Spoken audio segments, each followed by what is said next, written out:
உண்டாகட்டும்.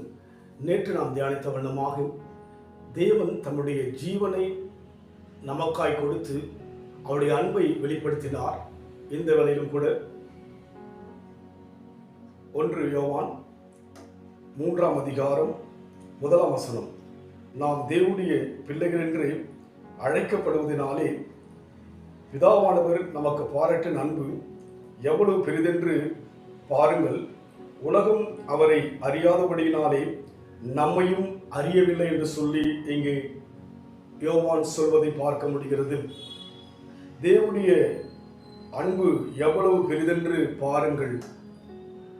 How great is the Father love என்று நாம் பார்க்கிறோம்.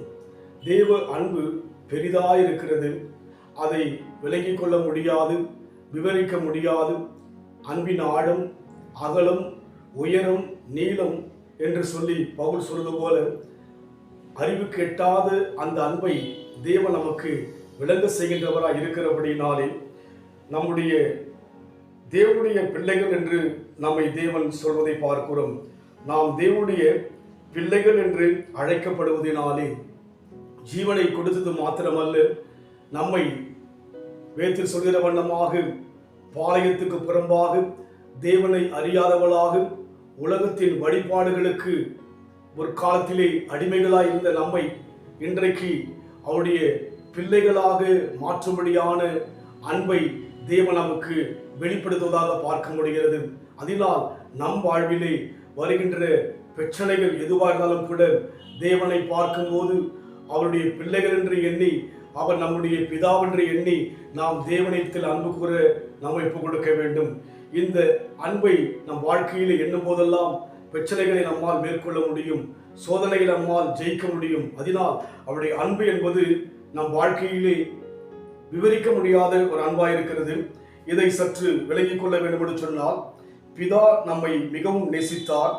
நாம் தேவனின் பிள்ளைகள் என்று அழைக்கப்படுகிறோம்.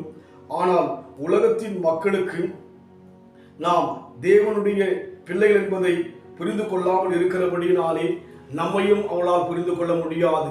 இந்த அன்பு என்பது ஒரு விக்கிரகமான ஒரு காரியம் அல்ல. தேவன் ஆவியாக, தேவனை ஒருவரும் காண முடியாதவராய் இருக்கிறபடினாலே நமக்குள்ளே அந்த அன்பை விளங்கிக் கொள்கிறோம். ஆனால் உலகத்துக்கு அதை நாம் வெளிப்படுத்த முடியாது. அதனால் உலகம் அவரையும் அறியவில்லை, நமக்குள் இருக்கிற தேவனையும் அவளால் அறிய முடியாமல் இருந்தாலும் கூட நம் வாழ்விலே இந்த அன்பை ஒரு நாள் நினைத்து தியானித்து நம் வாழ்க்கையில் தேவனுக்காக வைராக்கியம் மாறுபடியாக நாம் ஒப்புக் கொடுப்போம். நேசிப்பவரெல்லாம் தள்ளிவிட்டால் நேசரின் கரம் தாங்கும், நண்பர் உண்மையுள்ளவர் நம்புவேனவரையே நான். நேசிப்பவரெல்லாம் தள்ளிவிட்டால் நேசரின் கரம் தாங்கும், நண்பர் உண்மையுள்ளவர் நம்புவேனவரையே நான். அல்லேலூயா, வல்ல நாமத்தை என்றென்றும் துதித்திடுவேன். அல்லேலூயா, வல்ல நாமத்தை என்றென்றும் துதித்திடுவேன். தாங்கி நடத்தும் தேவ கிருபை எத்தனை ஆச்சரியம், அதை சார்ந்து சார்ந்து அனுதினமும் மறந்து வாழுகிறேன். நாம் தேவனுடைய பிள்ளைகள் என்று அழைக்கப்படுவதனாலே என்று நாம் பார்த்த வண்ணமாக அவரையே சார்ந்து வாழ்வோம். அனுதினமும் அவரையே நோக்கி பார்ப்போம். நேசிப்பவரெல்லாம் தள்ளிவிட்டாலும் நேசரின் அன்பு, நேசரின் கரம் நம்மை தாங்கும் என்கிற நம்பிக்கையோடு அவரையே நோக்கி பார்ப்போம். அன்பின் ஆண்டவரே, உங்களுடைய அன்பை விலகிக் கொள்ளும்படியாக நாங்கள் விரும்புகிறோம் ஐயா. வார்த்தையினாலும் அபிஷேகத்தினாலும் இன்னும் ஆழமாய் விலகிக் கொள்ள அர்த்தத்தோடு வாழ எங்களுக்கு அனுகிரகம் செய்வீராக, ஆசீர்வதிப்பீராக. இயேசுவின் நாமத்தில் பிதாவே, ஆமென். கர்த்தர் ஆசீர்வதிப்பாராக.